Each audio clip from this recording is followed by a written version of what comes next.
예, 저희가 이 시간에 미중 갈등과 관련해서 참 여러 가지 사안들을 함께 논의하고 또 현 상황들 분석하고 있는데요. 오늘 특히 중국 쪽으로 좀 집중을 해서 이야기 나눠보도록 하겠습니다. 그래서 오늘은 중국 증권행정연구원의 안유아 원장 모시고 이야기 나눠보도록 하겠습니다. 어서 오십시오. 네, 안녕하세요. 예, 참 오랜만에 뵙는 것 같습니다. 네, 오래간만에. 상황이 글쎄요, 제3자 입장에서 봤을 때는 뭐 재밌다면 재밌고 네. 정말 격화되고 있다면 격화되고 있는 상황인데 이게 글쎄요, 좀 코로나19 지나가면서 코로나19 좀 괜찮아지나 싶은 즈음에서 다시 미중 어떤 갈등이 격화됐단 말이죠. 네. 이 타이밍도 어떻게 읽고 계십니까? 일단 이번에 그 미국 같은 경우에는 코로나로 지금 사망자가 10만 명이 넘어갔잖아요. 그렇죠. 예. 그리고 전 세계 100여 개 국가가 중국 채무론을 지금 묶고 있고요. 특히 영어권 국가들은 굉장히 지금 강하게 나가고 있고, 근데 지금 미국하고 중국 간의 무역 1단계 합의를 1월에 했어요. 예. 그래서 트럼프 입장에서는 그게 2천억 달러잖아요. 네. 올해하고 내년에 2천억 달러 추가로 네. 수입하는 건데, 그 10만 명을 2천억 달러를 10만 명으로 나누면 한 사람의 목숨이 얼마나 같이 나올 정도로. 네. 그래서 트럼프는 트레이드 오프인 거예요. 지금 이 국민의 분위기나 이런 거 봐서는 1단계 합의를 취소하더라도 중국에 대해서 강경하게 나가는 게 맞는 것 같고. 네. 근데 또 이걸 너무 강경하게 나가다 보면 무역 합의가 없어지면 예. 자기가 선거 때 내세울 수 있는 게 경제 대통령이잖아요. 예. 그리고 중국처럼 큰 나라한테 이렇게 압박을 줘서 2천억 뒤를 추가로 해왔다. 네. 이게 대선의 선거 아주 중요한 카드인데. 예. 그래서 그 두 개 속에서 지난 금요일에 기자회견했잖아요. 이번에 예. 홍콩 그 보안법 제정에 관한 통과 때문에. 근데 거기서 나오는 걸 말씀을 들으니까 굉장히 애매하더라고요. 되게 제한적인 지시다라는 말은 쓰는데 예. 진짜 애매하게 됐죠. 예, 왜냐면 기자 답변도 안 받고 그냥 예. 가버리고, 그리고 거기서 무역에 대한 말 한마디도 안 했고, 예.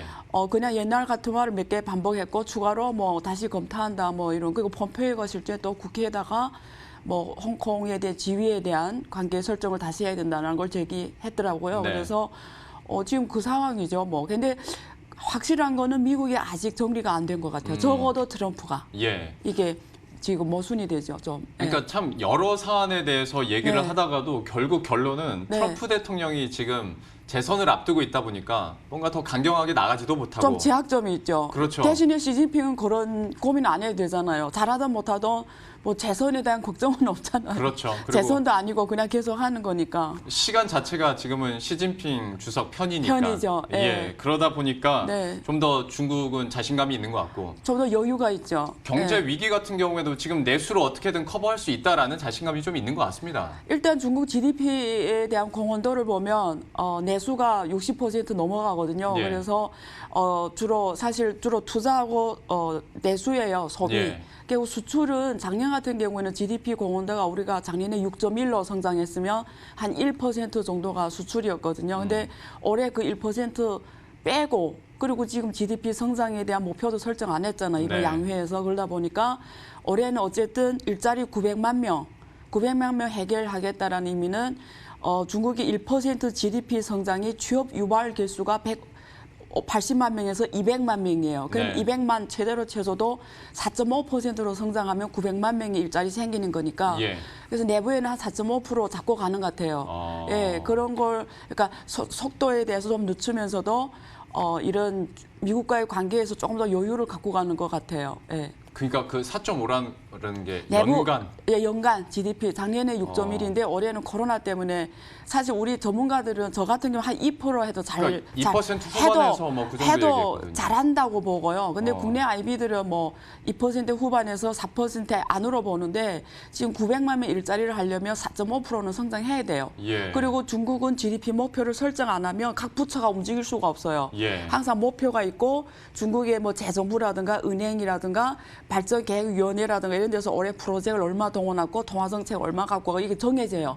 근데 목표 설정이 지금처럼 없으면 그게 뭐 이번에 양회했잖아요. 그러니까 각 지방 성시 당석이나 성장이 왔잖아요. 예. 그럼 내년 광내년은 그럼 올해 6% 성장해 이거 목표를 갖고 가요. 그럼 올해 우리 성도 6% 맞춰 가자 이렇게 하는데 네. 지금 목표가 없으면 어떻게 되겠어요? 그렇죠. 도대체 가서 뭐라고 말하겠어요? 우리 어떻게 움직여야 되지? 이게 그렇죠. 그게 예. 말이 안 되는 거예요. 그래서 발표하기는 너무 낮은 수치니까 발표를 안 했지만 예. 내부는 100% 있을 거예요. 그래서 지금 대충 제가 봤을 때는 900만 명이라는 일자리가 우리가 최대로 200만 명 터져도 유발 결수를 4.5는 성장해야 된다라는 거죠. 그래서 4에서 4.5로 내부에서는 잡고 가지 않았냐. 저는 그렇게 생각합니다. 저희들도 그러니까 이제 네. 뭐 2점 후반대에서 3점 초반대 얘기하다가 네. 4.5라는 생각보다 높은 수치를 들어서 제가 한번 되물었고 그렇죠. 4.5였으면 양회에서 발표했어도 되지 않았을까라는 생각도 좀 아니죠. 들긴 왜냐면 하는데 6%인데 예. 항상 6%로 깨고 중국의 그 시진핑이 말하는 소강 사회 하려면 네. 6% 해야 돼요. 그렇긴 합니다만 시장에 어떤 근데- 눈높이가 워낙 많이 떨어져 있는 그러니까 근데 상황이어서 4라는 숫자를 말하기는 부담스러웠을 그런가요? 거예요. 예. 그리고 좀 또 한다는 보장도 없잖아요. 문제는. 그렇죠. 예. 그게 좀 부담이 더 컸죠. 그 부담 때문에 예, 예. 결과적으로 수치가 어떻게 나오는지도 한번 관전 포인트가 네. 될 것 같고 또 뉴스 나온 것 중에 하나가 중국 정부가 그 미국산 농산물 수입에 대해서 일부 중지를 하겠다라는 소식이 근데 이걸 지금은 그게 페이크 뉴스로 나왔고요. 예. 사실은 이번 월요일에 그 중국 그 중량 공司에서 예. 또 주문을 했어요. 네. 대두를. 예. 그래서 그거는 좀 아닌 것 같아요. 지금 그 돼지고기 얘기까지 나오거든요. 네, 돼지고기도 원래 수입을 했는데 돼지고기도 취소하겠다고 했는데 네. 일단은 지금 월요일에 다시 주문을 한 거 봐서는 예. 그리고 그날 그 금요일에 네. 그 트럼프가 그렇게 뭐 중국식으로 말하면 그런 표현을 하면 안 된다 뭐 이런 좀 강경하게 나왔다고 이렇게 인민일보에서 말했지만 예. 그래서 뭐 취소하겠다라고 했는데 실제 취소는 한 것 같지 않고요. 월요일에 또 주문을 냈어요. 세계 선박. 네. 그래서 그걸 봐서는 트럼프의 이 어조와 그리고 중국에서 다시 주문을 낸 거 봐서는 뒤에서 또 대화가 왔다 갔다 하는 것 같아요. 그러면 그 1차 무역 합의가 지금 뭐 깨지는 것까지는 갈 필요는 없겠네요. 제 보기엔 트럼프가 그날 그 금요일에 말하는 어조를 보니까 예. 만약에 1단계 합의를 깰 결심이 있었으면 어조가 그렇게 안 나갔을 것 같아요. 언급했을 거예요. 우리는 뭐 안 한다는 식으로 말하면서 이거 홍콩 이런 민주화 전선의 붕괴에 우리는 강경 나갈 거다. 뭐 예를 들면 이렇게 했을 거예요. 기자회견 전에 그리고 트위터를 했겠죠. 분명히 했죠. 근데 그런 게 전혀 없는 거 봐서는 예. 제가 읽는 트럼프의 속내는 무역 합의를 더 중요시하는 것 같아요. 왜냐하면 미국 경제 때문에 이번 1분기에 마이너스 5.8로 나왔잖아요. 예. 1분기. 근데 2분기 더 안 좋을 거예요. 그렇겠죠. 왜냐하면 2분기 더 크게 확산이 됐으니까. 그렇죠. 예. 그러면 이 이슈도 어떤 관점에서 보고 계신지 네. 궁금한 게 미국이 이전에 중국 빼고 우리끼리 국제금융망 그리고 무역망 네. 만들자라고 했잖아요. 그리고 이번 G7 회의 같은 경우에도 우리나라와 뭐 다른 뭐 러시아나 다른 나라를 네. 초청한 것도 네. 이거에 뭐 일련이다라고 얘기를 하는데 여기에 대해서는 그러면 어떻게 해석하십니까? 그러니까 100% 이런 건 있어요. 지금 국제 글로벌 거버넌스 질서가 변하고 있어요. 예. 기존에는 우리가 미국하고 중국 간의 관계가 부부 관계, 부부 아닐지라도 적어도 애인 관계였어요. 어느 정도 애증은 있겠다 예, 할 수 그러니까 있겠네요. 둘이 서로 이렇게 협력함으로써 둘 다 윈윈했죠. 예. 사실은 가장 큰 위너가 미국도 엄청나게 뭐 이익을 많이 가져갔지만 중국도 사실은 미국이라는 신용을 활용해서 달러 체제 안에서 급속하게 G2로 성장한 거잖아요. 예. 근데 확실한 건 지금 미국이 판을 새로 짜고 있겠다. 근데 그게 트럼프에 시작된 게 아니고 2008년부터 오바마부터 그림을 그리기 시작한 거예요. 네. 그래서 오바마가 그때 TPP를 추진한 거잖아요. 예. 후에 트럼프가 올라오면서 사실은 그거 취소해버려 자기네 가입을 안 한다 이래가지고 지금 CTPP라고 해서 일본하고 호주 중심으로 하고 있는데 근데 지금 그 문제가 뭐냐면 G7 국가들뿐만 아니라 러시아하고 뭐 한국, 인도 이래서 11 국가로 갖고 가서 중국에 대해서 좀 더 다른 좀 전략을 짜겠다는 게 있고 그다음에 그 달러 글로벌 무역 결제의 48%는 달러로 해요. 그러니까 예. 그게 스위프트하고 칩스라는 그 시스템을 통해서 다 달러로 결제가 되거든요. 예. 근데 거기서 만약에 중국계 은행들을 추출시키면 이란처럼 예. 이란이나 북한을 못하게 하거든요. 그러면 중국의 그 5대 은행 있잖아요. 예. 공상은행, 뭐 중국은행, 뭐 교통은행, 건설은행, 농업은행 5대 은행이 중국 전체 거래의 70~80%을 해요. 예. 그러면 국제거래에서는 거의 90% 이상 해요. 그럼 네. 얘네들을 아예 그 이란처럼 이렇게 스위프트를 못 쓰게 하면 중국은 돌아 못 가죠. 근데 문제는 이게 미국 월가의 자본가들, 그 자본가들에는 신념도 이념도 없잖아요. 돈 앞에서는 사람도 죽일 수 있는 게 자본의 힘이잖아요. 예. 근데 어떤 트럼프 대통령의 어떤 뭐 취지 때문에 스위프트에서 진짜 중국이 빠지는 걸 원할까? 그러면 제일 타격받는 게 그 월가의 자본들이거든요. 예. 근데 지금까지 제가 알기로는 트럼프가 이 행정부가 좀 고민했었어요. 이 카드를 쓸까 말까. 근데 제가 알기로는 뒤에 배경이 왜 지금까지 못 썼냐면 월가의 자본들이 반대했기 때문에 지금까지 못 썼거든요. 네. 그러니까 무슨 말이냐면 미국 내에 중국에 대해서 이익을 엄청 많이 갖고 가는 집단들이 있는데 그 집단이 기득권이에요. 예. 근데 그 기득권들이 트럼프 말을 안 들어요. 그래서 스위프트에서 만약에 중국을 뺀다 이러면 미국의 대부분이 지금까지 기득권, 그 대기업, 뭐 빌 게이츠를 포함해서 예. 이런 대형 ICT 기업, 대형 반도체 기업들, 대형 월가의 자본들이 엄청난 타격을 받았기 때문에 예. 못하게 할 거예요. 그 카드를 못 쓰게 할 그러겠죠. 거예요. 근데 예. 만약에 쓴다 하면 중국은 즉시 경제가 돌아 못 가는 거죠. 예. 그러면 중국뿐만 아니라 한국이나 호주나 독일이나 유럽 이렇게 중국하고 무역 규모가 엄청 큰 지역은 거의 돌아 못 가죠, 사실은. 예. 상당 부분이. 네네. 전 세계 시나리오 붕괴가 오는 거죠. 그렇죠. 그게 말이 좀 안 되죠, 사실. 이건 쓰기에는 너무나 그 2008년 금융위기 비교할 수 없는 네. 일이 벌어지는 거죠. 뭐 같이 죽자는 걸 수도 그렇죠. 있으니까 예, 네. 뭐 그런 건데도 근데 그 쓰게 되면 중국은 죽고 네. 미국은 뭐 엄청난 뭐 휘청거리고 그래도 버틴다 뭐 그런 거예요? 죽지는 않죠. 네. 예, 죽지는 않겠죠. 그것 왜냐하면 때문에- 중국 말고도 뭐 다른 시장이 있긴 한데 예. 거의 반신불수가 되겠죠. 그러겠죠. 예. 그러니까 사실 네. 이란을 제외하는 거하고 중국 제외하는 다른 거하고는 또 개념이죠. 완전 다르잖아요. 중국은 G2고 세계 수입의 10.8, 그럼요. 수출의 12.8, 네. 전 세계 소비의 30% 예. 이렇게 하거든요. 예. 그런 날 대체할 수 있는 국가는 전 세계에 상당기가 없을 거예요. 참 그러니까 이런 시나리오 네. 자체가 뭐 전문가나 비전문가가 듣기에도 참 말이 안 된다고 느껴지지만 네. 미국의 대통령이 그 말을 자꾸 하니까 우리가 자꾸 이렇게 분석을 하고 해석을 할 수밖에 없는 것 같아요. 근데 대통령은 이래요. 그 트럼프 우리가 지금 몇 년 동안 우리가 트럼프 세상에서 겪어오다 보니까. 좀 헷갈렸잖아요. 예. 근데 트럼프는 일단 말을 하고 보는 스타일인 것 같아요. 네. 그러니까 위협을 주는 스타일. 그러니까 조폭 두목처럼 일단 위협을 주고 예. 거기서 움직이면 오케이 심리전을 하는 것 같아요. 아. 그래서 한번 위협해 보는 거죠. 안 먹히면 뭐 좋은 거고 안 먹히면 다른 걸 쓰고 좀 이런 스타일인 것 같아요. 예. 예. 그러니까 협상용으로 예, 거의 무기로 협상용이죠. 쓰는 건데 네.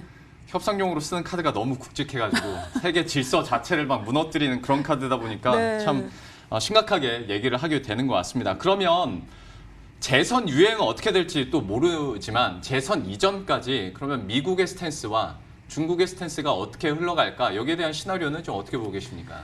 그 중국은 이래요. 중국은 전략적으로 큰 그림을 그릴 수 있는 나라고요. 네.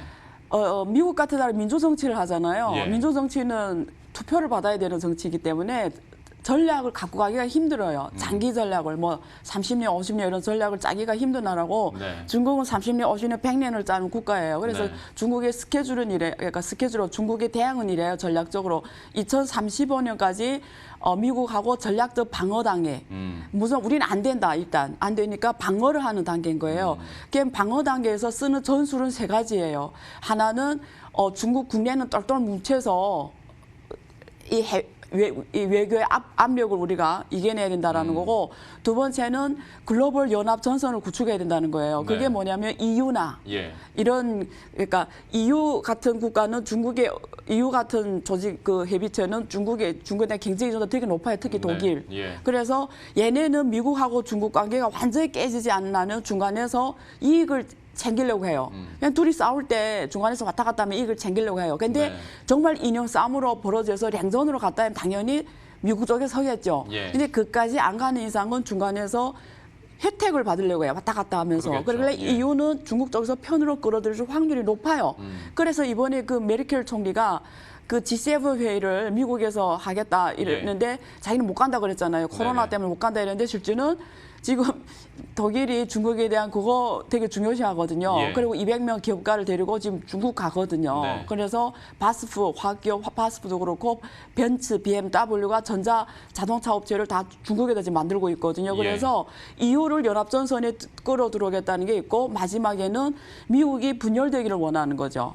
내부 분열. 왜냐하면 우리가 강한 적은 직접 싸우면 못 이기잖아요. 그래서 예. 내부가 좀 분열되면 좋은데 예. 중국이 보기에는 트럼프가 글로벌 친미 세력을 분열시키는데도 트럼프가 가장 좋고 예. 미국 내 분열시키는데도 트럼프가 가장 적합한 인물이라고 생각해요. 그러겠네요. 그런데 우리가 보면 그렇잖아요. 예. 지금 트럼프가 올라온 이후에 백인 우월주의를 하고 있고 이거 흑인 것도 사실은 그렇습니다. 그 사건이고 그리고 지금 EU나 한국이나 일본의 이런 동맹 국가에 막 군사비를 올리고 막 그런 무역 전하고 이러잖아요. 예. 그러니까 전선이 무너지게 하는 역할을 하잖아요. 그래서 예. 러시아하고 중국 보기에는 미국 내 분열과 글로벌 친미세력 분열에는 트럼프가 가장 적합한 인물이라고 생각해요. 예. 근데 이게 스토리대로 진행되면 중국은 오히려 재선에서 트럼프가 되는 게 바이든 되는 것보다 조금 더 유리하다고 생각하는 거예요. 왜냐면 민주 세력하고 미국의 민주 세력하고 공화당 세력은 중국에 대한 취지는 같아요. 예. 누르겠다라는 거는. 근데 방법이 달라요. 네. 민주 세력은 이렇게 하는 게 아니고 그 개구리를 있잖아요. 이렇게 천천히 이렇게 열을 식혀가지고. 언더를 올려서 죽이는 방법이 오바마 방법이에요. 그래서 예. 그 TPP 원래 그게 더 무서운 거예요. 네. 근데 결국 이렇게 자기네 자본주의 전통 강국으로서의 그 체면을 지키면서 신사적인 체면을 지키면서 동맹국을 끌어안으면서 가는 전략이었다며 예. 트럼프는 미국 우선주의 그렇죠. 그리고 블루 칼라를 옆에 놓고 막 월가의 이런 친중 세력을 죽여버리고 이런 ICT 기업들을 죽여버리며 가는 거잖아요. 그러니까 딱히 내부도 뭐 국격을 신경 쓰지는 않는 전혀 스타일이니까. 제일 낮췄잖아요, 사실. 예. 그러니까 사실은 러시아가 트럼프 사실 성공을 벌였던 거예요. 힐러리보다 트럼프가 미국 분열에 도움이 된다고 생각한 거거든요. 예. 그래서 그런 면에서 봤을 때는 재선에 했다 해도 중국의 성내는 그렇게 나쁘지는 않다. 왜냐하면 오히려 더 글로벌의 친미 세력을 분열시킬 수 있는 인물이라고 생각하는 거예요. 국내도 예. 똑같아요. 지금 미국이 심각해요. 왜냐하면 지금 인권 탄압이 엄청 심하잖아요. 네. 지금. 그리고 왜 공화당이 저렇게 나가냐면 이미 미국의 신생아의 50% 백인 애들 출생률이 50% 이하로 떨어졌어요. 그냥 다른 피부색이 더 많다라는 거예요. 예. 근데 다른 피부색 인종들은 공화당을 지지를 안 해요. 민주당 쪽이에요. 네. 근데 공화당의 입장에서는 혈통이 되게 중요한 거예요. 그래서 그렇죠. 이민을 막는 거예요. 예. 못 들어오게 하는 거예요. 그래서 자기네가 우월적 위치 가야 자기네 표가 오는 거예요. 근데 미국이 다인종으로 가버리면 공화당에 설 자리가 없는 거예요. 예. 여기 한국에 지금 북한하고 관계가 잘 되면 한국에 지금 보수 세력이 설 자리 없는 거하고 똑같은 원리예요. 예. 그러니까 공화당이 되는 한은 계속 저 인권 싸움이 계속 일어날 거예요. 그러니까 분열이 강화되고 있다. 근데 이 역사의 흐름은 공화당이 막지 못할 거예요. 예. 예. 참 중국의 전력을 듣고 있노라면 삼국지와 좀 오버랩이 되는 것도 있는 것 같고 미국 쪽은 오히려 공화당 측에서 그래서 상황이다 보니까 좀 폐쇄적으로 조치를 계속 취하고 있는 상황인 것 같은데 이런 중간에 있는 또 하나의 되게 큰 이슈 중에 하나였던 것이 그 홍콩 국가보안법이지 않습니까? 네. 그런데 만약에 이제 미국 측에서 특별지휘를 진짜 박탈해서 절차에 착수는 했고 지시를 했다고 하니까 만약에 이렇게 된다면 어떤 금융시장의 아시아 허브 그 느낌을 상징성을 홍콩이 잃을 수도 있다. 그래서 돈은 싱가포르로 가고 네. 인재는 뭐 대만으로 가고 뭐 이런 얘기들을 하는데 어떻게 보십니까? 네, 우리가 흔히 뭐 핵시트라고 하는데 일단 그러니까 이런 것 같아요. 홍콩의 기득권들은 굉장히 엘리트고 예. 돈도 많아요. 네. 그러니까 자산도 많이 갖고 있고 얘네들은 불안할 거예요. 이 사람들은. 그러니까 네. 이 사람들은 홍콩을 떠날 확률이 없죠. 그게 대만이든 미국이든 영국이든 뭐 이렇게. 근데 네. 대부분 홍콩 시민들은 떠날 자본이 안 돼요. 그러겠죠. 어떻게 그 나라에 가서 직업을 어떻게 찾고 자리를 어떻게 잡아요. 예. 그러니까 한계가 있을 거예요. 떠나는 데는. 네. 근데 만약에 지금 이 단기로 봤을 때 제일 문제가 뭐냐면 저게 자본 유출이 심각해지면 지금 홍콩 달러가 고정환율제잖아요. 예. 그 달러 대비. 근데 자본 유출이 계속 심각해지는데 홍콩 달러 폐거제를 어떻게 실행해요? 그러면 홍콩 금융당국에서 달러를 팔고 홍콩 달러를 사주면서 환율을 유지해줘야 되는데 예. 홍콩이 보유하고 있는 지금 그 달러로 달러 패거지를 유지하기에는 한계가 있어요. 네. 그래서 단계는 제일 우려가 되는 게 홍콩 환율의 안정화가 유지가 될까 이렇게 네. 자본 유출이 계속 심각해지며. 예. 근데 조금 불안하기도 하는데 긍정적인 거는 지금 홍콩의 자산의 대부분을 미국이 갖고 있어요. 그러니까 홍콩이 잘못되면 제일 손해보는 게 홍콩 시민, 네. 두 번째 중국, 세 번째 미국이에요. 그래서 미국이 빠져나간 자리에 중동 머니하고 저 유럽의 머니가 들어올 확률이 높아요. 예. 왜냐하면 역시 저 지리적 위치와 역할은 당분간 대체 불가능해요. 다른 지역은. 예. 그렇기 때문에 그런 면에서 또 긍정적인 면도 있어요. 예. 근데 어쨌든 지켜봐야죠. 왜냐하면 지금 어떻게 진행될지 모르니까요. 예.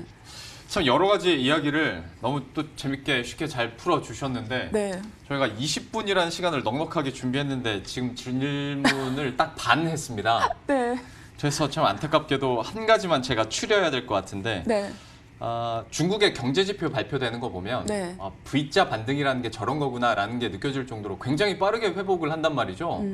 좀 실제로 경제가 그러면 빠르게 중국이 회복할 수 있을지 그 경제 전망에 대해서 한마디 해주시죠.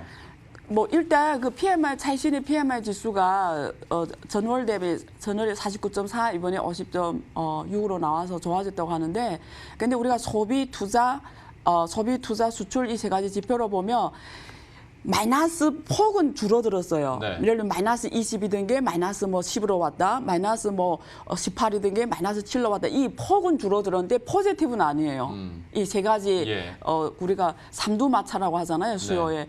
그런 거 봐서는 그러니까 전년도 대비 마이너스예요. 계속. 예. 그래서 그 경제가 좋아졌다고 말할 수 있냐. 저는 그게 동의를 안 해요.